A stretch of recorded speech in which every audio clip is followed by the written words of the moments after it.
Hey guys, welcome to Repitch. I'm your host Richard, and this is my co-host David. Hey guys. And we're bringing you a classic repitch where we revisit, review, and redo movies. David, what pile of garbage are we talking about today? Today we're talking about 2022's Netflix movie, Mr. Harrigan's Phone. This was not a good movie. I think this was the worst movie for me out of all the movies we repitched. We've repitched. We have over 100 episodes. It's worse than Morbius. Honestly, yes, and I'll explain why I think that. But yes. Okay. Yeah, when you told me like, hey, I want to repitch this movie when we're planning stuff out, I'm like, what is this movie? I recognize the main character, the kid. Mm-hmm. He's from It and like other stuff, but yeah, it's just like, other than that, I'm like, the premise. I mean, like, can you tell us a little bit about this movie? So the log line for this movie is, a young boy living in a small town befriends Mr. Harrigan, an older reclusive billionaire. The two begin to form an unlikely bond over their love of books and reading. But when Mr. Harrigan sadly passes away, Craig discovers that not everything is dead and gone, and strangely finds himself able to communicate with his friend from the grave through the iPhone in this supernatural coming-of-age story. Do you think iPhone allowed them to use their product, or just like, we'll just use it and see what happens? Probably. I mean, it's the old one, so maybe they got away with it. The original iPhone. Right. All right, was there any good? I mean, if we're going on the scale out of like 5, I'd give this a 1. Wow. Okay, you're rating it already. Same here. No, you know what? I'll give it like a 2. But it's like, this movie was based off a short story written by Stephen King, and the book came out like 2020, not that long ago. And yeah, the whole time I was watching this, I'm like, I mean, it takes place in Maine, which is a very Stephen King. And I'm like, yo, these characters are kind of charming. I'm like, and the whole time I was watching this, I'm like, I think I would rather read this than watch it. Yeah, I think the problem was like the acting wasn't bad. Like the story kind of can get you. Like it's an interesting concept in my opinion. I don't think it is. I think it's so stupid. No, I think it has potential. It could go in the right way, but I think the problem here was like, and not to say this director is bad, but I think the director was wrong for this movie. Oh, okay. Yeah. Why? Who's the director? The director was John Lee Hancock. I think he's more well known for movies like The Founder, Saving Mr. Banks, The Blind Side. He does a lot of these coming of age stories. Oh, it felt like, yeah, I understand what you mean. It kind of, oh wow, okay, yeah. So like, I mean, it's not any knock on that director himself, because he's a great director. I love his stuff. But for this particular movie, I don't think it was right. I think even if it was just a short story, I think they could have pulled out or like, added more depth to this to give it more meaning. Now, there's a bunch of other Stephen King short stories that have gone and done so well and have become like movie classics, and this had the potential to become one. But yeah, I mean, it's an hour and 46, which I was really grateful for. I'm like, if this was like 2 hours, I would have killed David. I'm like, right before, like, I literally watched this a couple of hours before we start recording, and I'm like, how long is this movie? It's like, oh, hour 46. It can't be that bad. And I'm like, keep watching. I'm like, when is something gonna happen? Like, I'm just waiting for anything interesting. I'm like, yeah, like, basically this main character, this kid's enemies are being killed. He's calling a phone. He's calling Mr. Harrington, who's been buried with his iPhone. It's like, hey, can you take out this guy for me? Or basically asking this ghost hitman. And like two people die. So yeah, 2 people die. It's not even that many people that die. Yeah. So it's like kind of like up in the air too. It's just like, yeah, it doesn't. There's not a lot to it. Yeah, and like, it felt like a really, it felt like a really bad PSA from like the early 2000s about how the cell phones are not good for you.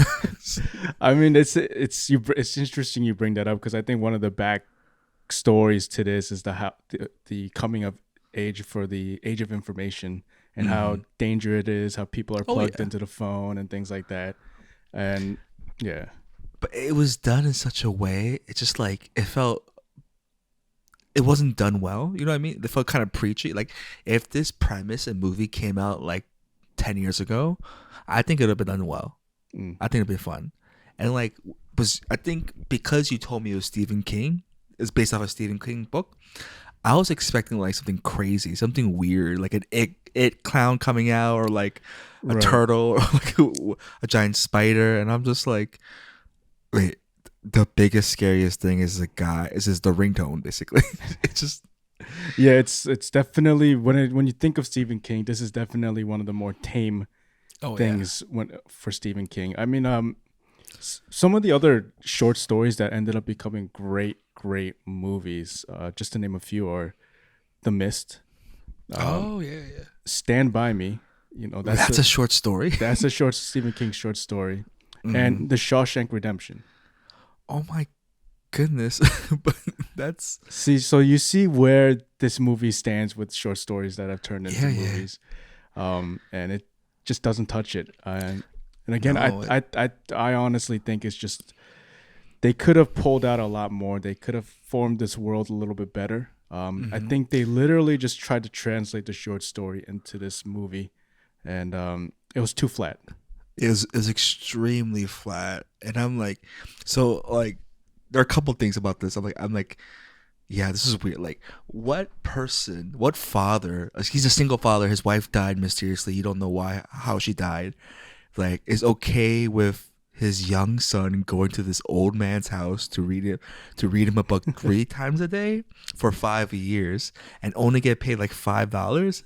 I'm like, with inflation, that's like what, $7-8. I'm like, I would not let my kid go into a stranger's house to read him a book. That sounds so sketch.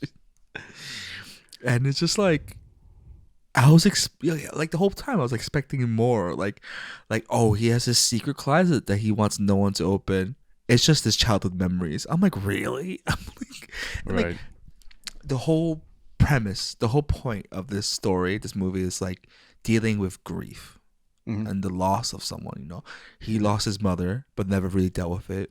He loses Mr. Harrington, and his coping mechanism is talking to him and texting to him over the phone. Yeah, and it was really boring. Yeah, and like on top of that, also deals with like the idea of you having this kind of power, and kind of like what would you do with that if you had this ability to be, and like being able to take responsibility. It's a little Death Note-y in a way. Oh my god, it is Death Note. It's a boring version of Death Note. Yes. It is like the definition of white privilege in a Death Note. It's basically what it was. It's like a whitewashed version. Like the last kill he does, he kills someone that like a drunk driver that murdered his favorite teacher that he had a crush on. And when he finds out, like, yeah, a ghost killed him, and he's like really mad at himself and yelling in the car. I'm like, bro, you wanted this. Yeah, seriously. I saw that part too. I was like, he knows 100% what he's doing right now. Like, there's nobody else to blame but yourself. Exactly. Like, if it was like, I don't want to write it. Like, if it was like, oh, the ghost like misinterpreted it and like kills him and his father and something, like, oh, okay, that's actually pretty deep there. Like, some real consequences. Yeah, I personally thought it was gonna go in that direction of like him using that power, but then it gets muddled, kind of like the monkey's paw. Like, there's kind of a sacrifice for what you want. So like, I thought his dad was gonna die eventually or something like that. I thought they were building up to it. I'm like, oh, I'm gonna see this, but like, nope. We don't even see a ghost. You don't even see Mr. Harrington again. It's just literally nothing. Honestly, yeah. I mean, the biggest thing that held this movie together, and only reason why I was able to go through it, is because the acting wasn't bad. Donald Sutherland he's always great. He was great. He's always good. He did a great job as Mr. Harrington, as the old man. Yep. One thing that was great about this movie, that Mr. Harrington's house was just beautiful. It was gorgeous. Yeah, it was. Well Well done. Yeah, I was like, oh man, I want to live in this house. Like, he has like a little greenhouse attached to his library, and I'm like, oh man, that's a dream come true. Seriously. But other than that, wait, let me see if I wrote anything. I mean, anything else that stuck out from this movie? I mean, for me, it was just the acting for the most part that kind of held it together for me and made it tolerable. Even Jaden Martell, the guy who played Craig, he did fairly well, I Who's think. Craig again? The main kid. Oh, the guy, the Yeah, boy. yeah. Yeah, I mean, yeah. But I he's no, in my opinion, he's no different than he's flatter, but he's no different than the character from It that he played. oh, yeah, no, Yeah. definitely. And one thing I pointed out, like, there's only like one Asian character in this whole movie, and like Oh yeah. majority of her lines are over text, and that was kind of annoying. I was like, really, are you gonna do her like that? I'm like, other than that, it's just like, but like, yeah, it felt like, it felt like a 2000s late 90s movie that's like a quote unquote like a PSA that's made in modern time. Yeah, definitely. I mean, this was like we said, this is a story that fell flat. Yeah, It really felt like it went nowhere, and it was unfulfilling for the most yeah, part. I think. super disappointing. Yeah. Um, I mean, the problems really delve into like. I wish they give further insight into who Mr. Harrigan was, like his past. Like they throw in these little like things about like the scratch off cards and the Red Devil Hmm. cards and like the history he had with one of his workers, Yeah. and then they just kind of like leave it there. And I wish they dug into that a little bit more or something. Mhm. And like, one of his ex coworkers that used to work for him, like he died. Like Harrison, I think like it was like quote, he killed him on the car or something. Right. And outside his garage is the word FUH, and like the neighbors like no one could figure out what that means. I'm like, what? Are you serious? Like really, no one could figure out. Just like, It was a lot, yeah, a lot of that. It's like even when at towards the end of it, when like he's at Mr. Harrigan's like grave, and he's like, "Oh, I finally understand the text you're sending me." It's yeah. like CCCST just means stop. I'm like, how did you get that from that? Exactly. I was gonna ask you, like, what? I still don't understand what the text means. This is initials. It's just like it's too vague and just It I don't doesn't know. answer anything that you want. Like it just glosses over a lot of things that you didn't want, No. and then like yeah, like I thought for me, I thought he had some ties to like these lotto tickets, like that's how he became a billionaire or something, like, Mm-hmm. but not even that. It's like just a Yeah. lot of missed opportunities. It was just yeah, it was just boring and it just never met up. And I understand why I don't know if this is the worst movie we've seen, but you definitely made us watch some pretty bad movies. But even with so this is my Oh, yeah, thing. wow. Oh, yeah. My thing with that, even with those movies, like they're bad, Mm-hmm. but there's like you see the beginning and end of it. Like there's a purpose. Like this character has some goal and he makes it. This one Yeah. is just like there's nothing. There's like nothing to it. And I think No. I'm so frustrated by that. Like it's unfulfilling. Like even in like let's say Morbius, like he meets his goal. Like he accomplishes what he wants to do as bad as it is. And all right, I'll deal with that. Like even like all these other ones like the what's gamer or things like that. Yeah. There's a beginning and end to it. Like it the character's able to accomplish what he wants to accomplish.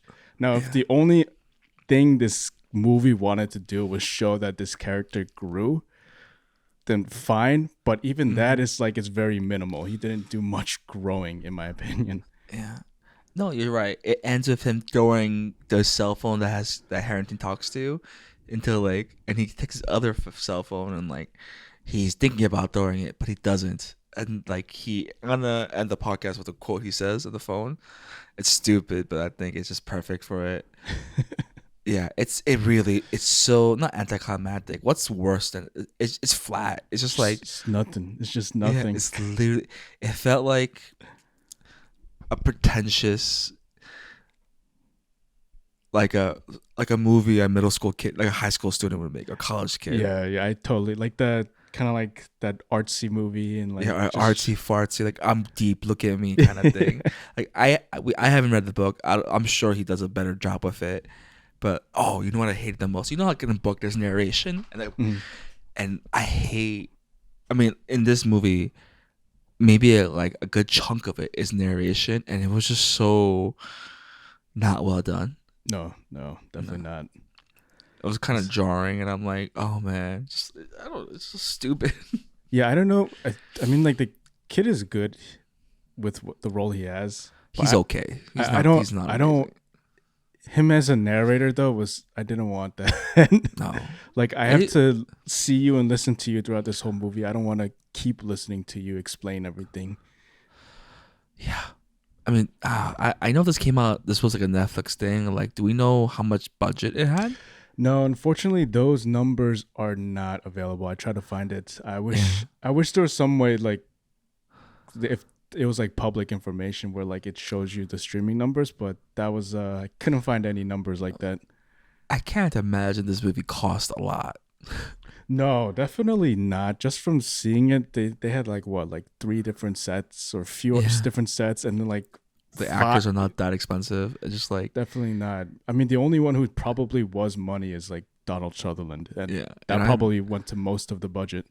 like maybe like 10 mil the most. I mean, I can't even imagine what they spent $10 million on. Yeah, I can't. I don't think it would even reach that much. Like, I could probably make this movie with like $500,000. I'll be embezzling most of it. Yeah, no, I Like, can't think of what could have possibly. Maybe just even location wise, if they actually shot it in Maine, I don't see it being that expensive to shoot in Maine. no, it just, yeah. But David, I'm excited to hear about your pitch, man, because I don't know, because this is not a turd. This is not like a flaming pile of garbage. It's a flavorless soup. Which, yeah, it is, and which gives it a lot of room to work with Oh in a yeah. sense. So it's Mm-hmm. kind of good, but at the same time, it's tough because I don't know much about horror and I don't Oh, know much about the genre. So I same can't, here, same here. I don't know what to pull out, but I'll do my best. All right. So, I mean, I kind of want this to be a coming of age story. I think that idea is definitely still solid. I think that's the Mm-hmm. core of the movie. And the main ideas, you know, like you mentioned before, I think I want to touch upon like learning to handle grief, just that vengeful nature, and also like a redemptive nature. Um, so, just it. I think the core of it is going to be pretty similar for a lot of the events. My repitched logline is pretty much after the death of his mother, Craig finds himself employed by the town's billionaire.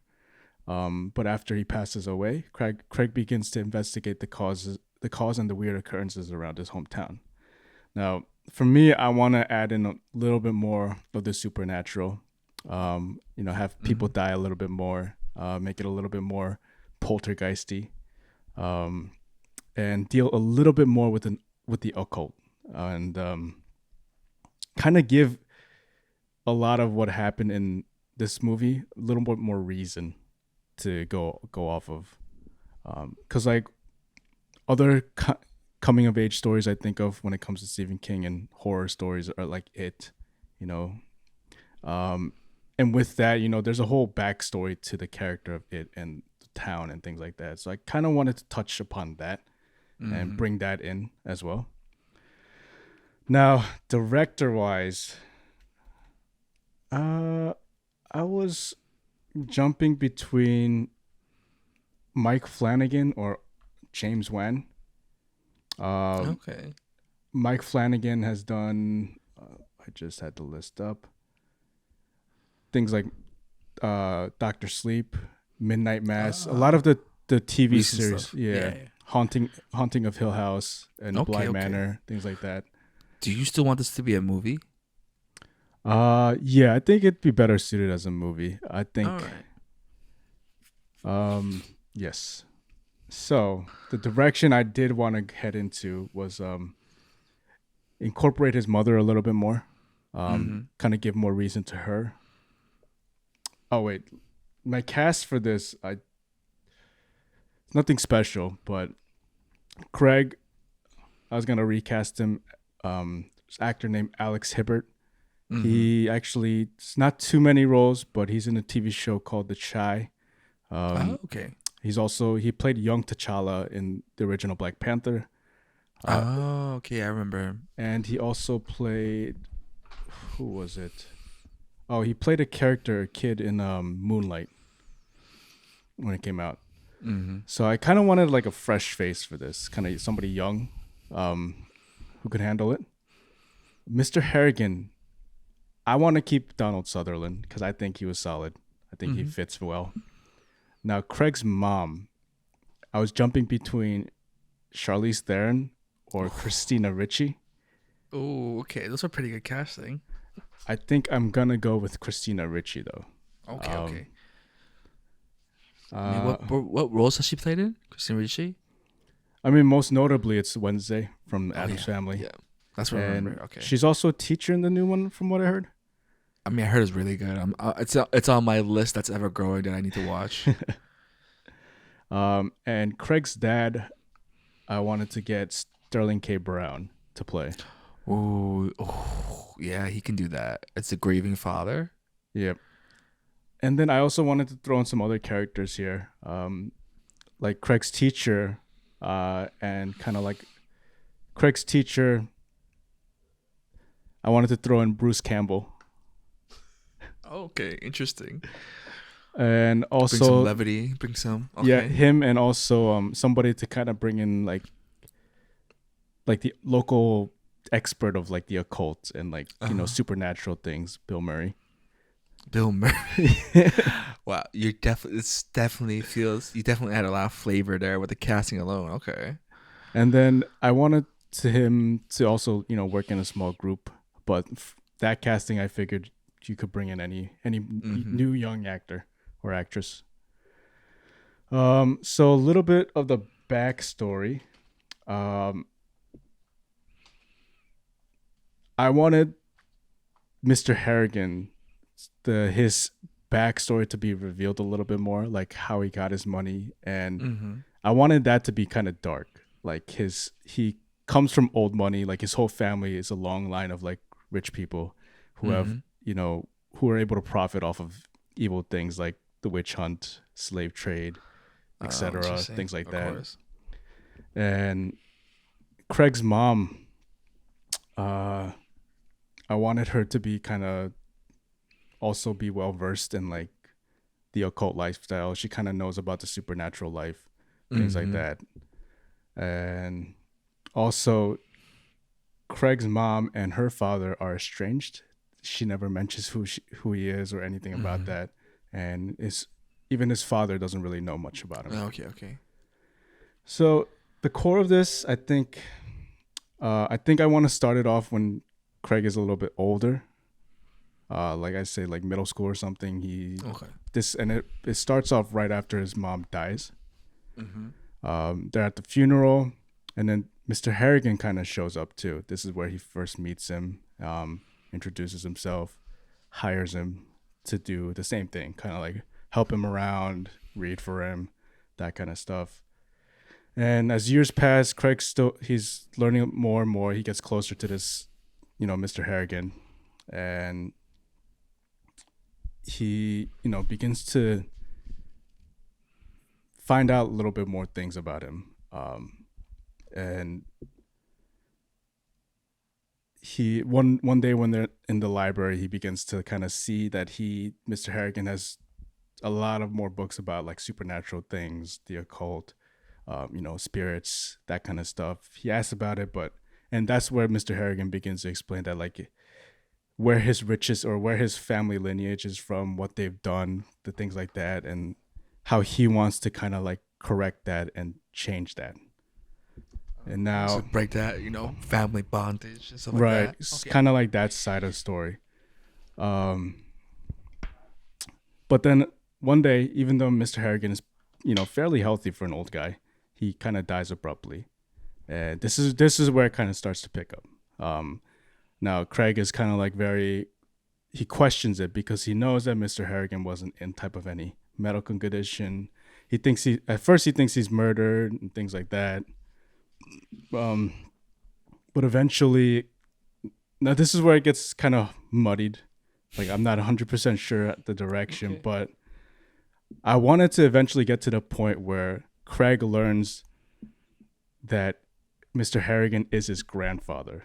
Yeah, that That's sounds like what you're building up to. But and okay. like Craig, the reason why Craig and Mr. Harrigan were always estranged was she never she hated where her family came from, how their family was built, so she wanted nothing to do with that. Mr. Harrigan, as a result of that, he's trying to get this redemption going. He's trying to correct everything that he's done, but he can't change what's already happened. Of course. Now this deals with the spiritual. His mom is actually causing a bunch of deaths. Mr. Harrington's mom. No. So Craig's mom, Christina Ricci. Ricci, yes. Ah, okay. But I was thinking when I saw the movie, like I thought she'd be the ghost the whole time. But all right, that's interesting. I like that. Okay. So I mean, she kind of is. So like at first, like kind of like in this movie where like he's getting bullied, a lot of things go wrong for him, or like people are kind of like harassing him. Like one by one, those people who are hurting Craig, they each die, right? Mm-hmm. And at first,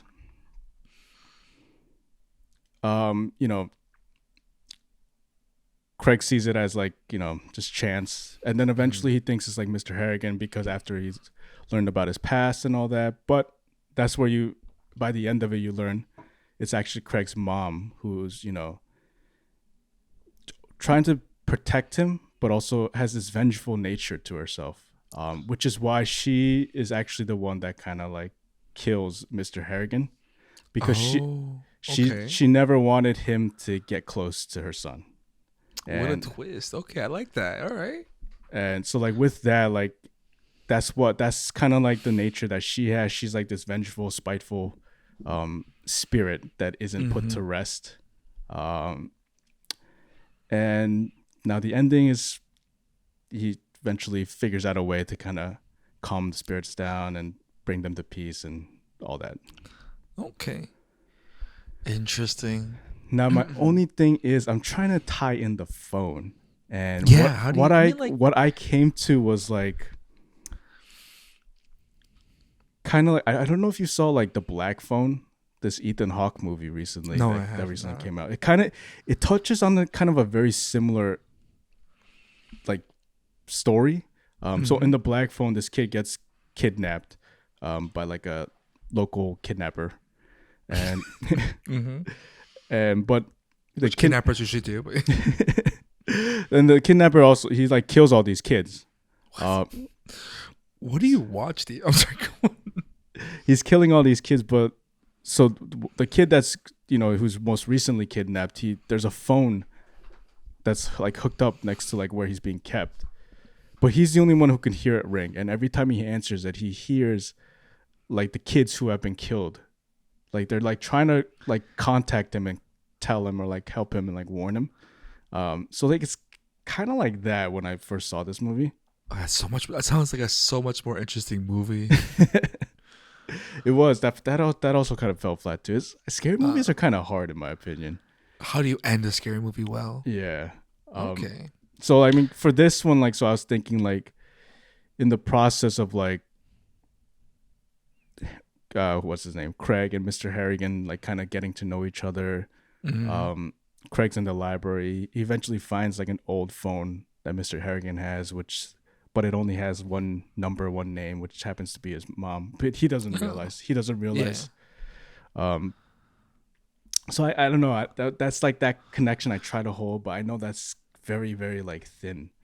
So like, I mean, you could find like, I don't know, maybe Craig wants to give him a phone, and he has his mom's old phone, and like gives it to Mr. Harrington. Like that's like a non sequitur. But I mean, it's called Mr. Harrington's phone. Like you need a phone there. Right. Yeah. Exactly. So like, okay, all right. So that's the gist of it. That's the gist of my Repitch. Yeah, I mean, a whole movie about that.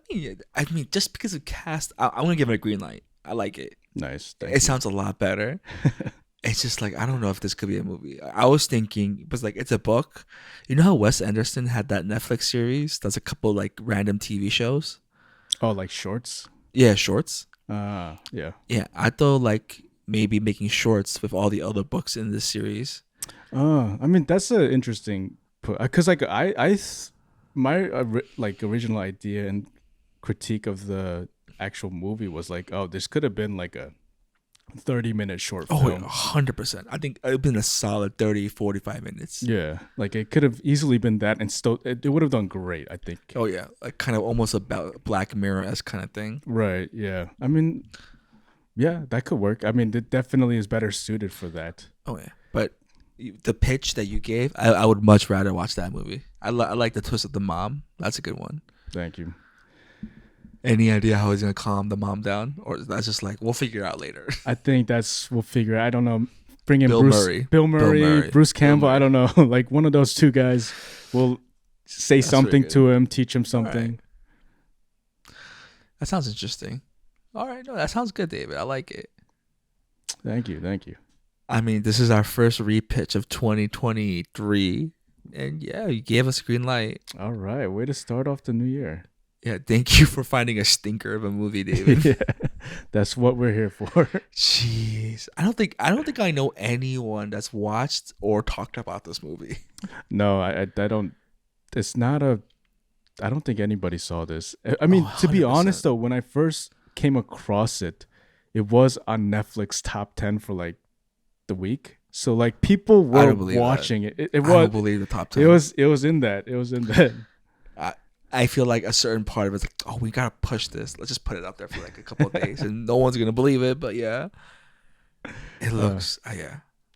It's one of those movies. It's one of those pictures I see on Netflix that I would just automatically pass by. It's like not interested. I'll look at it for a second. I'm like, oh, that's that kid from It. Pass. Swipe right. But yeah, David, great job. Great repitch. Thank you. Did you have a tagline for your pitch, by the way?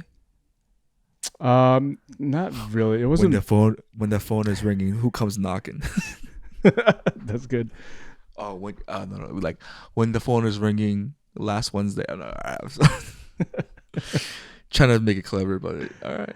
But David, great job. Where can our audience find us? Well, you guys can always find us on our Facebook, YouTube, and Instagram. Just look for Repitch Podcast.